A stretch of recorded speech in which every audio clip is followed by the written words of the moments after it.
There is a category of crop that most landowners have never seriously considered, and the per-acre revenue it generates makes every commodity comparison look like a rounding error. Medicinal herbs. 5 species grow in ordinary soil, require lower inputs than most row crops, and sell into a global market valued at over $80 billion, a market that has grown every single year for over 2 decades. One of these herbs takes 7 years to harvest and pays more per acre than almost any legal crop on earth. Another goes from seed to sellable product in 8 weeks. All 5 produce revenue that exceeds corn, soybeans, and wheat by margins that are difficult to overstate once the numbers are side by side.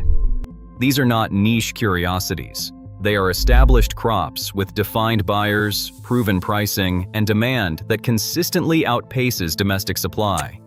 This video covers all 5, from soil to sale. Every per acre number will be on screen. 1 acre of lavender in full production generates $10,000 to $30,000 per year, depending on product mix and sales channels.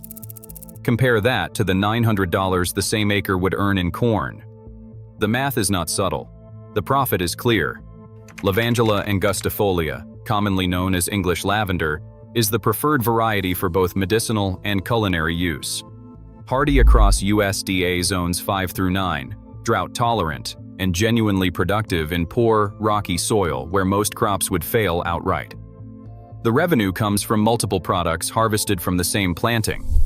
1 acre produces 100 to 200 pounds of oil-grade lavender, yielding 10 to 20 pounds of essential oil, worth $100 to $300 per pound for high-quality small-batch distillation. Dried lavender bundles sell for $5 to $15 each at farmers markets and online shops. 1 acre produces thousands of harvestable bundles per season. Value-added products multiply the revenue further. Soaps, balms, sachets, pillow sprays, and culinary lavender all command premium pricing with simple processing. Lavender is a perennial. Planted once, it produces for 10 to 15 years or longer before replanting is needed. The first meaningful harvest arrives in year 2. Peak production runs from year 3 through year 10. Input costs are low. No heavy fertilization. No irrigation in most climates. No expensive pest management. The crop thrives on neglect in conditions that would stress most vegetable or grain plantings. That combination of low input, high output, and multi-product revenue is why lavender consistently ranks among the most profitable small acreage crops available to a grower willing to think beyond commodity agriculture. The elderberry supplement market has grown by double digits every year for the past decade, and demand shows no sign of leveling off. Elderberry syrup, tincture, and extract rank consistently among the top-selling herbal supplements in the United States. 1 acre supports approximately 300 to 400 elderberry plants at standard spacing. A mature plant produces 12 to 20 pounds of berries per year. Per acre yield at full production reaches 3,600 to 8,000 pounds of fresh berries annually. Fresh elderberries sell for $5 to $15 per pound, depending on market and region. Dried elderberries command $15 to $30 per pound. Per acre. Revenue from raw berries alone ranges from $18,000 to $80,000 at retail pricing. Processing into syrup pushes the margin significantly higher. Elderberry syrup sells for $15 to $25 per 8-ounce bottle, and the conversion ratio from raw berry to finished product favors the producer heavily. Elderflower, harvested from the same plant earlier in the season, is a separate revenue stream entirely. Cordial, tea, and extract made from the flowers sell independently of the berry products. Plants begin producing in year 2. Full production arrives by year 3 or 4. Hardy across United States Department of Agriculture zones 3 through 9, elderberry is pest-resistant, low-maintenance, and tolerant of a wider range of soil conditions than most fruit-bearing perennials. The combination of explosive market demand, multiple harvestable products from the same planting, and fast establishment makes elderberry one of the most compelling medicinal herb investments a small acreage grower can make. Dried American ginseng root sells for $300 to $800 per pound. Wild simulated ginseng, grown under natural forest canopy in conditions that mimic wild growth, commands the highest end of that range and occasionally exceeds it. No annual crop grown in North American soil comes close to matching this revenue per pound or per acre at maturity. American ginseng, Panax quinquefolius, requires patience that most growers are not willing to commit. Roots must grow for a minimum of 5 to 7 years before harvest. Wild simulated roots left in the ground for 7 to 10 years develop the shape, density, and ring count that Asian export markets prize most highly. The timeline is long. The payoff is extraordinary. 1 acre of woodland supports approximately 5,000 to 8,000 ginseng plants under wild simulated conditions. Mature acre yield lands between 150 and 300 pounds of dried root. At $400 to $800 per pound, per acre revenue reaches $60,000 to $240,000. Seed is a sellable product on its own. Stratified ginseng seed sells for $50 to $150 per pound, generating income from the planting while roots develop underground. The crop requires shade, either natural forest canopy or constructed shade structures, and well-drained loamy soil with consistent moisture. Ginseng will not tolerate direct sun or waterlogged ground. Export demand to Asian markets, particularly China, South Korea, and Hong Kong, is strong and consistent and shows no sign of weakening. This is the most valuable legal crop most American landowners have never heard of. Chamomile goes from seed to first harvest in 8 to 10 weeks. After the patience ginseng demands, that speed is worth pausing on. German chamomile, Matricaria chamomilla, is the commercial standard. It is an annual species that grows fast, flowers heavily, and produces multiple harvestable flushes through succession planting across a single growing season. 1 acre produces 1,000 to 2,000 pounds of dried chamomile flowers per year under managed conditions. Dried organic chamomile sells for $8 to $25 per pound, depending on grade and buyer channel. Premium whole flower organic product commands the top of that range. Per acre revenue lands between $8,000 and $50,000 depending on quality, organic certification, and whether the grower sells raw or processed. Tea companies are the largest consistent buyer. Cosmetic formulators purchase chamomile for skincare formulations. Supplement manufacturers use it in capsules, extracts, and tincture blends. Demand across all 3 channels is stable and recurring. Chamomile essential oil extracted via steam distillation is a high-value secondary product. Small-batch single-origin chamomile oil commands $50 to $200 per ounce depending on purity and source. The crop tolerates poor soil, requires minimal fertilization, and grows reliably across most temperate climate zones. Multiple harvests per season through staggered planting dates mean revenue repeats across the growing year rather than arriving in a single window. For a grower who needs cash flow while longer-term species like ginseng and lavender establish, chamomile is the crop that fills the gap from day one. Echinacea is the most recognized medicinal herb in the American consumer market. Almost everyone has purchased it in some form. Almost no one has considered growing it commercially. That gap between consumer awareness and domestic production is exactly where the revenue opportunity lives. Echinacea purpurea is the primary commercial species. A perennial, hardy, across USDA, zones 3 through 9, drought-tolerant and productive within the first year after transplant. What makes Echinacea unusual on this list is that 4 distinct parts of the plant are sellable. Root, flower, leaf, and seed each have established buyer channels.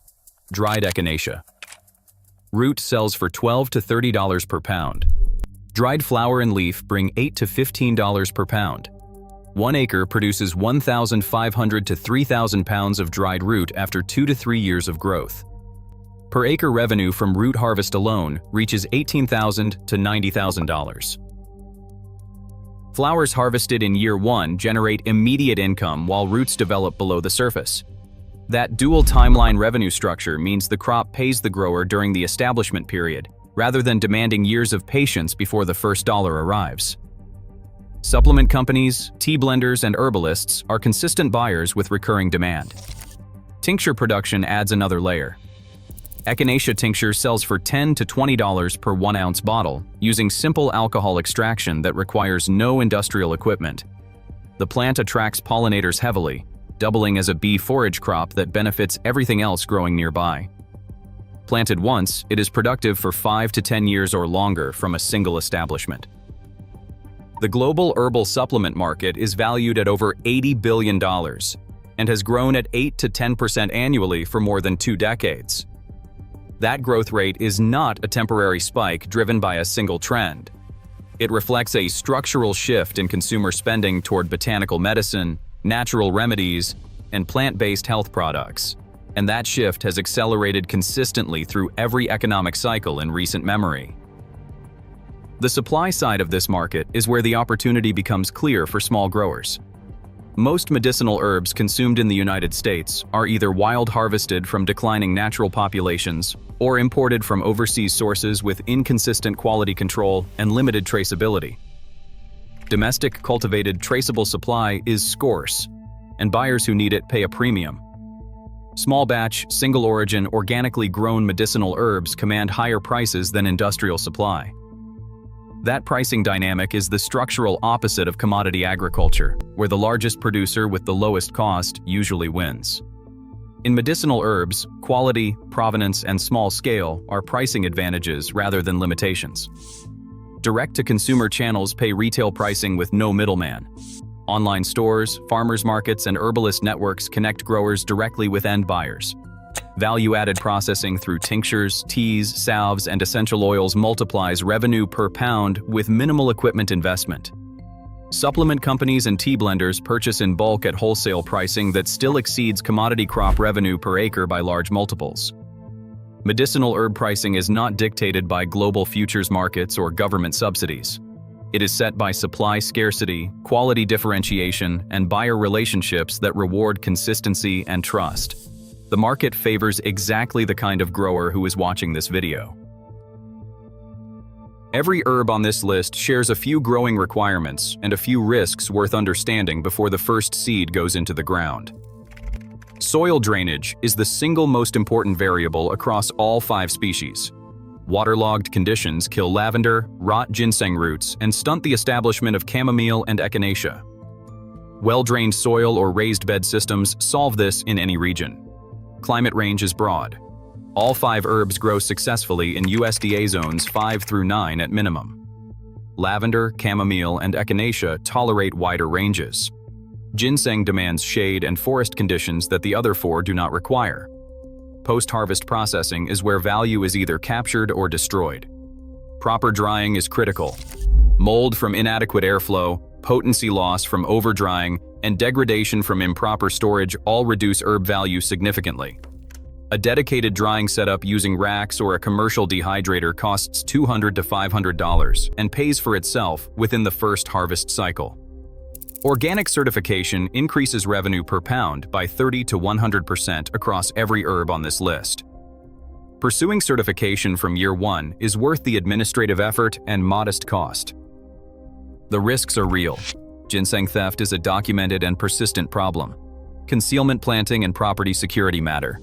Local market oversaturation is possible with lower value herbs if a grower relies on a single sales channel without diversifying. Harvesting too early reduces potency, appearance, and price. Selling only raw, unprocessed product leaves the highest margin revenue streams untouched. Every one of these risks has a known, affordable solution. None of them are reasons not to start. They are reasons to start informed. Start with chamomile and echinacea.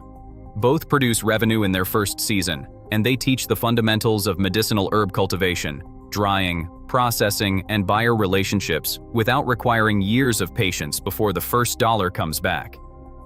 Chamomile delivers its first harvestable flush within 8 to 10 weeks of planting. Echinacea flowers can be sold in year 1, while roots develop below for a larger harvest in years 2 and 3. Revenue from these 2 species funds expansion into longer-term investments. In Season 2, add lavender. Lavender is a perennial commitment that begins generating meaningful revenue in year 2, and it peaks across years 3 through 15. Plant elderberry in the same window. Production begins in year 2, reaching full volume by year 4.